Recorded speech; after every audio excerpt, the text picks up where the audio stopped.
para viver em sociedade. Tem tarefa mais difícil do que essa? Bom dia, doutor Juarez. Bom dia, Carol. Então, isso foi muito importante, a questão da matéria, notar a relação que tem as pessoas mesmo, e os atos em que a maioria das pessoas fazem. Importante ser, isso no consultório é muito, a gente discute muito essa questão pedagógica, né? Porque hoje em dia é um problema. Infelizmente, a gente tem que trabalhar, ensinar as crianças a seguirem regras, né? Porque lá fora, justamente o social, ele pede regras, ele exige regras. E essas regras, na verdade, hoje em dia é um pouco mais difícil da gente passar, mais difícil do que era na época dos nossos avós, nossos bisavós, até porque nós não estamos tanto presentes com esses filhos, né? Então acontece que a gente acaba dividindo um pouco com a telinha que tem em casa, colorida, com a escola assumindo muito essa questão pedagógica. Isso não é bom. No fundo, a gente acaba fazendo pouco. E aí entra algumas questões. Com relação ao limite, eu acho que é importante a gente entender que o limite está relacionado à regra. E existem duas leis mais importantes que as crianças devem aprender, que a gente aprende, que existem duas regras nessa relação humana que permutam, que vingam. É a questão da relação, primeiro, natural, onde o mais forte, sempre na natureza, o mais forte vence o mais fraco. E existe uma lei dos homens que entra na questão da ética e da moral. E essas duas leis, na verdade, é que permeiam e constroem a cabecinha da criança no convívio com o social, com as outras crianças. É importante entender que os limites, na verdade, e as regras já começam a aprender, a ser aprendidas nas brincadeiras que as crianças fazem. Eu costumo nas palestras e no consultório contar uma historinha que é muito interessante, como funciona essa questão das regras, que na brincadeira que se aprende. Por exemplo, nós temos dois meninos que chegaram numa casa e não tinham brinquedos para brincar, um era gordinho e o outro era magrinho. E aí eles resolveram brincar. O magrinho, muito mais rápido, ligeiro, esperto na hora, disse assim: vamos brincar de pega-pega, e saiu correndo. Saiu correndo e se enfiou no meio dos lugares que o gordinho não conseguia alcançar. Ele correu e não conseguiu. No meio do caminho ele para e fala assim: aí não vale. Na hora, o magrinho para e vem vindo na direção dele. Mas por quê? Não, por causa disso, porque isso, porque eu não vou conseguir chegar lá.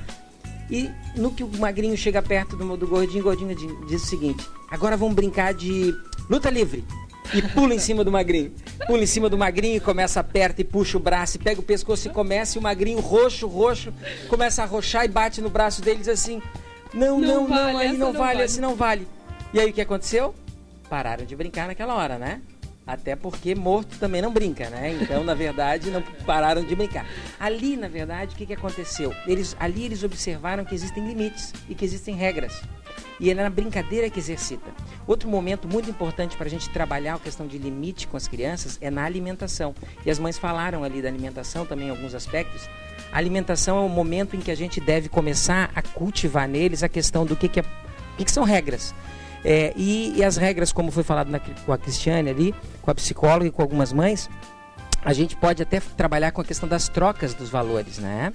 Isso é muito importante porque a criança fica implícito o caráter dos valores ali. E aí você pode fazer a troca. Nunca troca material com as coisas. É importante não colocar, porque um dia que... Come isso que eu te dou isso. Porque na verdade não, porque o mundo lá fora não vai ficar dando coisas materiais para a criança e a criança vai se frustrar. É importante a mãe também trabalhar no coração dela que a educação ela deve ser feita com autoridade e com carinho. Na verdade, a autoridade não autoritário. Você não deve ser autoritário, mas mostrar a autoridade, mostrar aquela lei principal de que da natureza, que o mais forte, que o mais fraco tem que respeitar o mais forte. Por quê? Porque lá fora vai ser assim, né? Então, assim, é importante na educação que ela entenda isso.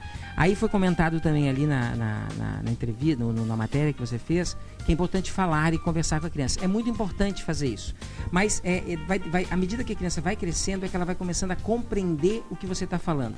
A criança, na verdade, ela faz um caminho que não é bem no início, as primeiras criancinhas de 3, 4, 5, 6, 7 aninhos. A compreensão do fato, o aprendizado, não se faz muito da cabeça para dentro do corpo. Na verdade, se faz do corpo para a cabeça.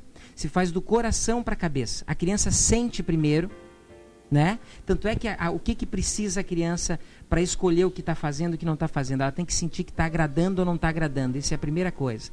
Então, quando ela começa, a mãe deve conversar e dizer que aquilo não agradou a mãe. Isso é importante porque a primeira coisa que a criança vai querer é agradar, e nas brincadeiras e tudo que ela faz é o agrado que ela busca. É aquela coisa de dizer assim, a valorização dela. Então é importante a gente conversar com a criança, mas a questão das palmadas é muito importante entender o seguinte. Era isso que eu queria chegar. Isso. Tá certo ou tá errado? Então, olha, na verdade, as palmadas ou as sacudidelas, Carol, elas são importantes num processo e num momento da criança. Porque, como eu te falei, a criança ela tem um aprendizado que vem do sentir para o pensar. Então, esse é o caminho do início. Depois a gente vai envelhecendo e vem do pensar para o sentir. A gente consegue controlar as emoções. Então, o que acontece? Acontece que vai ter momentos em que a criança vai precisar de algumas sacudidelas. Principalmente aquelas que têm um temperamento mais colérico, mais sanguíneo, que não conseguem parar e nem escutar o que a mãe está falando. Tem crianças que não escutam. Então, essas crianças, principalmente, que têm um temperamento assim, colérico, sanguíneo, que não para, é puro vento para lá e para cá. Elas têm mesmo o ouvido na bunda. Elas têm o ouvido na bunda. E não é o ouvido na bunda, você não precisa nem bater na bunda, mas o que é importante? Primeiro, a criança sentir essa lei natural de que o mais forte tem que orientar o mais fraco, que é uma lei natural. E você deve, na verdade, não precisa bater. O que é importante? Sendo aquele momento em que a criança fez uma sapequice, uma arte, você na hora, você enche de raiva, né? E você louco, e tem que cuidar muito até para você não descarregar muito isso, né?